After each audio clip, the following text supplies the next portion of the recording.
సహాయం అనే చందమామ కథ చెప్పుకుందాం. అనగనగా ఒక ఊళ్ళో ఒక వర్తకుడు, అతనికి 3 కొడుకులు. ఒక రోజున అతను ముగ్గురిని పిలిచి తన ఆస్తిని ఈ విధంగా పంచిపెట్టాడు. వ్యాపారమంతా మొదటివాడికి, రెండోవాడికి గాడిదను, మూడోవాడికి పిల్లిని. పెద్దవాడు రెండోవాడు మాటాడలేదు, కానీ కడపటివాడు మాత్రం తన వంతుకు ఎందుకు పనికిరాని పిల్లి వచ్చింది కదా అని చాలా విచారించాడు. అతని విచారం చూసి, ఓయి పిచ్చివాడా, నన్ను గురించి అంత తేలికగా ఆలోచిస్తున్నావా ఏమిటి? నాకొక బూట్ల జత, ఒక సంచి కొనిపెట్టు. నీ అన్నలిద్దరికంటే నువ్వే అదృష్టవంతుడవని అనిపిస్తాను అని పిల్లి ధైర్యం చెప్పింది. పిల్లి చెప్పిన మాటలకు అతను ఎంతో సంతోషించి ఒక చక్కటి బూట్ల జత, అందమైన సంచి కొని ఇచ్చాడు. అప్పుడు పిల్లి షోకుగా బూట్ల జత తొడుక్కొని సంచి భుజాన వేసుకుని కుందేలు తిరిగే స్థలం చేరుకుంది. సంచిలో కొంచెం తవుడు పోసిపెట్టి తను ఆ దగ్గరనే ఉలుకు పలుకు లేకుండా పడుకున్నది. తవుడు వాసన తగలగానే ఒక కుందేలు గబగబా వచ్చి సంచిలో దూరింది. ఆ మట్టున బూట్లు తొడుక్కున్న పిల్లి సంచి కట్టివేసి భుజాన వేసుకుని రాజుగారి దగ్గరకు ప్రయాణమై వెళ్ళింది. రాజుగారిని చూడగానే సలాము చేసి, మహారాజా, మా కందా రాజులుంగారు ఏలిన వారికి దీనిని కానుక సమర్పించుకున్నారు అని చెప్పి సంచిలో కుందేలును రాజుగారి ముందు పెట్టింది. ఆయన పిల్లి తెచ్చిన కానుకను పుచ్చుకొని, మీ కందా రాజులుంగారితో మేము సంతోషించామని చెప్పు అని పిల్లిని పంపివేశాడు. భేష్ బాగున్నదనుకొని బూట్లు తొడిగిన పిల్లి మరునాడు ఉదయం కొంగలు ఉండే దిక్కుకు పోయింది. అక్కడ కొన్ని కొంగలను సంచిలో చిక్కించుకొని మళ్ళీ రాజుగారికి వాటిని బహుమతి చేసింది. రాజుగారు సంతోషించి, పిల్లి, నేను, మా రాణి, మా అమ్మాయి మీ కందా రాజులుంగారిని చూడవస్తాము అన్నారు. మహారాజులుంగారి ఏనుగు అంబారి బయలుదేరే లోపల బూట్లు తొడుక్కున్న పిల్లి పరుగు పరుగున పోయి యజమానిని కలుసుకుంది. బాబాయ్, నువ్వు నేను చెప్పినట్టల్లా చేస్తూ ఉండు. ముందు చొక్కా విడిచి చెరువులో దిగు అని చెప్పింది. పిల్లి చెప్పిన ప్రకారం అతను చొక్కా విడిచి చెరువులో పీకలోతు వరకు దిగి నుంచున్నాడు. ఇంతలో రాజువారి అంబారి ఆ దారిన వచ్చేసింది. పిల్లి వెళ్ళి, మహారాజా, మా ప్రభువుగారు స్నానానికని చెరువులో దిగడం చూసి వారి వస్త్రాలు దొంగలెత్తుకుపోయారు. పాపం, ఆయన నానిపోతున్నారు అని చెప్పింది. వెంటనే రాజావారు మంచి మంచి బట్టలు తెప్పించారు. అవి ధరించేటప్పటికీ అతనికి ఎక్కడలేని అందము వచ్చేసింది. అతన్ని చూసి రాజు, రాణి ముచ్చటపడ్డారు. రాజకుమార్తె మనసులో సంతోషించి సిగ్గుపడింది కూడాను. అది కనిపెట్టి ఆమె తల్లిదండ్రులు, ఈ కుర్రవాడు మనకు అల్లుడైతే బాగుండును అనుకొని అతన్ని కూడా అంబారిలో ఎక్కించుకున్నారు. ఇంతలో బూట్లు తొడుక్కున్న పిల్లి మరొక గమ్మత్తు చేసింది.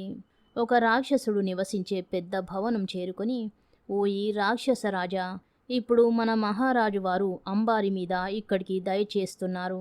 వారిని సంతోష పెట్టడానికి నువ్వు వినోదాలేమైనా చెయ్యగలవా అంది. ఏమైనా చెయ్యగలను అన్నాడు రాక్షసుడు.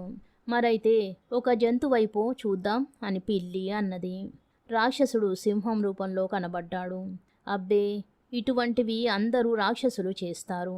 చిన్న జంతువుగా మారడమే గొప్ప. చేతనైతే చుంచుగా మారి చూపించు అని వాడిని పిల్లి ఉసిగొలిపింది.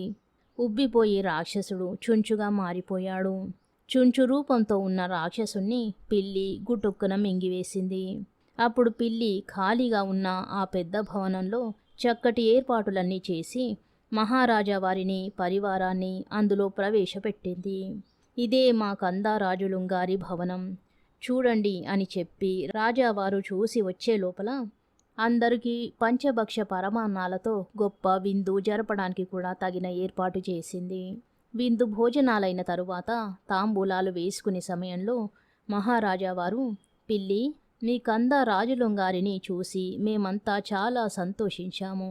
మరి ఆయనకు ఇంకా పెళ్లి కాలేదని చెప్పావు కదా, మా అమ్మాయినిచ్చి పెళ్లి చేస్తాము, ఏమంటావు అన్నారు. తప్పకుండా అలాగే చెయ్యండి. అయితే వారి చేత ఒప్పించినందుకు నాకు మాత్రం కొత్త బూట్ల జత కొని పెట్టాలి అన్నది. ఈ మాటకు అక్కడి వాళ్ళంతా నవ్వుకున్నారు. మరికొద్ది రోజులకే మంచి ముహూర్తాన అతనికి ఆ పెద్ద భవనంలోనే వైభవంగా పెళ్లి జరిగింది. పెత్తనమంతా పిల్లిదే. పెళ్లిలో మహారాజు గారు పెళ్లికి కొత్త బూట్లు బహుమానం ఇచ్చారు. కథ సమాప్తం. బంగారు నీళ్లు అనే మరో కథ చెప్పుకుందాం. అనగనగా ఒక రాజు రాణి ఉండేవారు. వారికి 2 కుమారులు, ఒక కూతురు. రాజు మీద వారి కుటుంబానికే కాక ప్రజలకందరికీ కూడా చాలా ప్రేమ ఉండేది. అతనిలాంటి మంచి రాజు లేడని పేరు తెచ్చుకున్నాడు. ఇలా ఉండగా హఠాత్తుగా జబ్బు చేసి రాజు చనిపోయాడు. పాపం అతని భార్య బెంగచేత మంచం పట్టింది. రాజ్యంలో ఉన్న పెద్ద పెద్ద వైద్యులు అందరూ వచ్చారు. రకరకాల చికిత్సలు చేశారు. లాభం లేకపోయింది. మనోవ్యాధికి మందు ఎవ్వరివ్వగలరు? ఇంతలో ఒక రోజున ఊళ్ళోకి ఒక సాధువు దిగాడు. ఎక్కడ చూసినా రాణిగారి గొడవే. అది విని సాధువు ఆమెను చూద్దామనుకున్నాడు. అతని కోటలో కాపలా వాళ్ళు పోనిస్తేగా. అందరూ చూడడమైంది. నీ వల్ల ఏమవుతుంది, పోవోయ్ అని కసిరి కొట్టారు. అలా కాదు, మీరందరూ ఏనాడో ఆశ వదులుకున్నారు కదా, ఇంతలో పోయిందేమున్నది, నన్ను ఒకసారి చూడనియ్యండి అని సాధువు పట్టుబట్టాడు. సరే, చివరకు సాధువుని రాజుగారి ఎదుట పెట్టారు. అతను పరకాయించి చూసి, అమ్మా, ఇది ఏం శరీర సంబంధమైన జబ్బు కాదు. అందుచేత ఎన్ని మందులు నూరిపోసినా పని చెయ్యవు. మీకు ఇప్పుడు పట్టుకున్నది మనోవ్యాధి. మనోవ్యాధులు కుదర్చడం ఒక్క సాధువులకే చేతనవుతుంది. ఇటువంటి బాధలు నయం కావడానికి వారు దేశాలు తిరిగి సలహాలు ఇస్తూ ఉంటారు అని తన ఉద్దేశం చెప్పాడు. ఈ మాటలు రాణిగారికి అమృత గుళికలనిపించినాయి. యతీశ్వరుణ్ణి అనేక విధాల పూజించి, స్వామి, మీరు నిజంగా మహానుభావులు. నా బాధలు ఉన్నవి ఉన్నట్టుగా దివ్య దృష్టి వల్ల కనిపెట్టగలిగారు. మా పుణ్యం కొద్దీ ఇవాళ మీ దర్శనం లభించింది. మరి నాకు ఆరోగ్యం కలిగే ఉపాయం ఉన్నదా అని ఆత్రంతో ప్రార్థించింది. ఉపాయం లేకేమీ. ఈ పట్టణానికి ఉత్తర దిశన 10 ఆమడల దూరంలో ఒక రాక్షసి ఉన్నది. ఆ రాక్షసి రాజ్యంలో 3 అంతస్తులున్నాయి.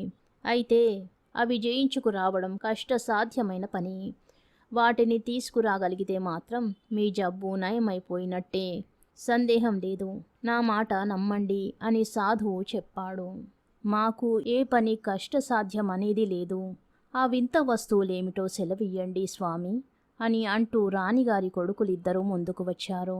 సరే అయితే వినండి. ఆ రాజ్యంలో పాట పాడే చెట్టు, మాటలాడే పక్షి, బంగారపు నీళ్లు ఉన్నాయి. వీటిని తీసుకురాగలిగితే మీ తల్లిగారి జబ్బు నిమ్మలిస్తుంది. అయితే ఈ పని చాలా జాగ్రత్తగా సాధించుకురావాలి సుమండి అని చెప్పేసి సాధు మాయమైపోయాడు. ముందుగా పెద్ద కుమారుడు రాజభూషణుడు వెడతానన్నాడు. 3 నెలలు గడువు పెడుతున్నాను. అప్పటికి ఇల్లు చేరుకుంటే సరే, లేని పక్షంలో నాకు ఏదో అపాయం సంభవించిందనుకోండి అని గడువు పెట్టి బయలుదేరాడు. వెళ్ళగా ఒక బ్రహ్మాండమైన ఎడారి కనిపించింది. అక్కడ కొన్ని రాళ్ళు తప్ప మరేమీ లేవు. మరి 4 అడుగులు వేసేసరికి, ఓయి రాజభూషణుడా, ఈ ప్రయాణం ఎక్కడికి, ఇది ఎందుకు వచ్చిన ప్రయాణం అని ఎవరో తనని పేరు పెట్టు పిలిచినట్టయింది. ఎరిగిన వాళ్ళు పలకరిస్తున్నారేమో అని పోనీ బదులు చెబుదామా అనే బుద్ధి పుట్టింది. కాని ఇవన్నీ రాక్షసి రాజ్యంలో మాయలని నిశ్చయించి రాజభూషణుడు తన దారిన తాను వెళుతున్నాడు. దారిలో ఒక వృద్ధుడు కనబడినాడు. నాయనా రాజకుమారా, నువ్వు చాలా కష్టసాధ్యమైన కార్యం తలపెట్టావు. అయినా భయం లేదులే. నేను చెప్పినట్టుగా నడుచుకున్నావంటే సులువుగా పని సాధించుకురాగలవు అని చెప్పాడు. తప్పకుండా నడుచుకుంటానని రాజభూషణుడు మాట ఇచ్చాడు. అప్పుడు వృద్ధుడు, ఇదిగో ఆ కనబడుతున్న రాళ్ళన్నీ ఏమిటో తెలుసా? నీలాగానే నువ్వు వచ్చిన పని కోసమే వచ్చి శాపం వల్ల శిలలుగా మారిపోయిన శూరులు. నీవు ఆ సమీపానికి వెళ్ళేసరికి ఎవరో నిన్ను పేరు పెట్టు పిలుస్తారు. పలకకుండా పోతే రాళ్లతో కొడతారు. అప్పటికి లొంగకుండా పోతే ఎదుటుగా వచ్చి ముఖంపైన ఉమ్ముతారు కూడాను. ఈ పనులన్నీ కనబడని ఒక రాక్షసి చేస్తూ ఉంటుంది. ఇవేవి లెక్క చేయక నీ పని మీద నీవు వెళ్ళిపో. వెనుకకు తిరిగి చూశావంటే నువ్వా ఒక రాయిగా మారిపోతావు అని బోధించాడు. ముసలివాడు చెప్పింది శ్రద్ధతో విని రాజభూషణుడు మళ్ళీ బయలుదేరాడు. కొంత దూరం వెళ్ళేసరికి ఎవరో పేరు పెట్టి పిలిచారు. రాజపుత్రుడు పలకలేదు. వాళ్ళు రాళ్ళు విసిరారు. అతను లెక్క చెయ్యలేదు. తల్లి ఆరోగ్యం కోసం ఎన్ని కష్టాలైనా పడడానికి నిశ్చయించుకున్నాడు. మరి కొంచెం సేపటికే ఎవరో వచ్చి ముఖం మీద ఉమ్మేసరికి చర్రున కత్తి దూసి ఎవడవురా నువ్వు అంటూ వెనక్కి తిరిగాడు. ఇంకేముంది, రాజభూషణుడికి బదులు ఒక రాయి అక్కడ పడి ఉన్నది. 3 నెలల వరకు చూసి రాజభూషణుడు ఏదో ఆపదలో చిక్కుకొని ఉంటాడని ఇంటి దగ్గర నిశ్చయించుకున్నారు. ఈసారి రెండోవాడు సుగుణభూషణుడు అన్నలాగానే 3 నెలలు గడువు పెట్టి ప్రయాణమైనాడు. ఇతను అన్న కంటే ఎక్కువ ఊరిమి కనబరిచాడు. చాలా శ్రమలు పడినాడు. కానీ చివరకు ఎవరో వచ్చి ముఖం పైన ఉమ్మేసరికి పౌరుషంతో కత్తి దూసి వెనుకకు తిరిగి అన్నగారిలాగానే శిల అయిపోయాడు. పెట్టిన గడువు ఎప్పుడో దాటినా సుగుణభూషణుడు ఇంటికి చేరుకోలేదు. అందుచేత ఇతనికి కూడా ఆపద వచ్చి ఉంటుందని ఇంట్లో నిశ్చయించుకున్నారు. అప్పుడు రాజపుత్రి హేమలత నేను వెళ్తానని ముందుకు వచ్చింది. కొడుకుల అతిగతి తెలియకపాయే. ఉన్న ఒక్క కూతురు ఎదుట లేకుండా వెళ్ళిపోతే రాణి సహించగలదా? అందుచేత వద్దుగాక వద్దు అని ఆమె హేమలత ప్రయాణానికి అడ్డు తగిలింది. కానీ రాజకుమార్తె ఆగలేదు. ఈ పాటి పని నెరవేర్చుకు రాలేకపోతే మేము ఉండేమి లేకేమి, నేను తప్పకుండా సాధించుకు వస్తాను, చూస్తావు కదా నా ప్రజ్ఞ అని ధీమాగా చెప్పి బయలుదేరింది. అన్నలిద్దరకు కనబడినట్టే హేమలతకు కూడా ముసలివాడు ఆగుపడి సలహాలు చెప్పాడు. రాజపుత్రి ముసలివాడిని దేవుడిగా భావించింది. అతని సలహాలను వేదముగా నమ్మింది. అతను చెప్పిన దానికి అడుగు దాటకుండా నడుచుకుంటానని ఒట్టేసుకుంది. ఆ ప్రకారమే చేసింది. లోగడ అన్నలు పౌరుషపడి వెనక్కు తిరిగి చూశారు. తగిన శాస్తి అనుభవించారు. కానీ హేమలత మాత్రం అలా చూడలేదు.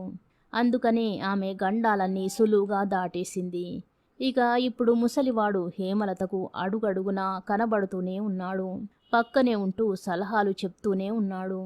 కొంచెం సేపట్లోనే హేమలతకు ఒక చిత్రమైన ప్రదేశం కనబడింది. అక్కడ మిలమిల మెరుస్తూ ఊట నీరు ప్రవహిస్తున్నది. అదే బంగారపు నీరు.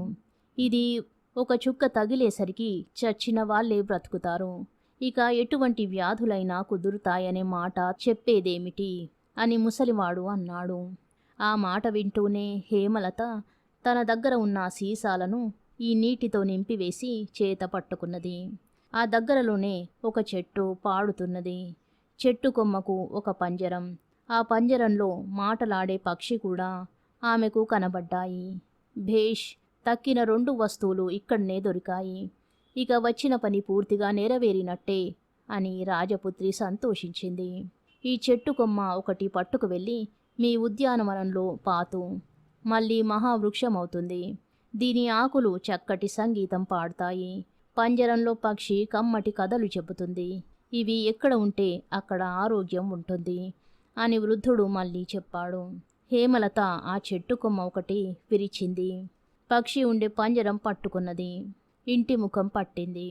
ముసలివాడు చెప్పిన మాట ఎంతవరకు నిజమో చూద్దామని దారిలో పడి ఉన్న ఒక శిల మీద బంగారపు నీటి చుక్క వేసింది. ఆ శిల వెంటనే రాజకుమారునిగా మారింది. ఆమె ఆశ్చర్యంతో తక్కిన రాళ్ల మీద కూడా తలా ఒక్కొక్క నీటి చుక్క వేస్తూ వచ్చింది.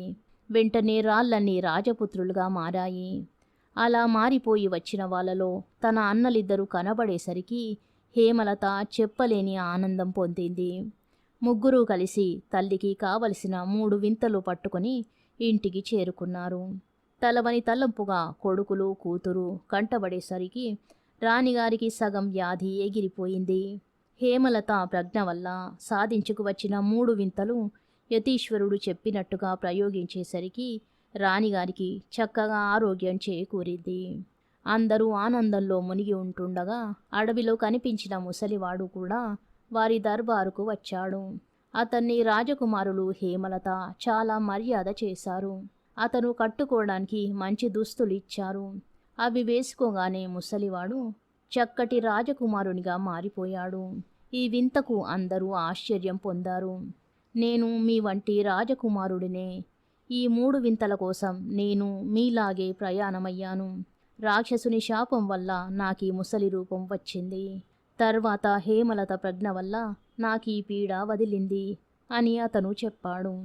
ఈ కథ విని రాణిగారు మరింత సంతోషించింది. హేమలతకు రాజకుమారునికి వైభవంగా పెళ్లి చేసింది. అంతటి నుంచి అందరూ హాయిగా ఉంటున్నారు. కథ సమాప్తం. శుభం.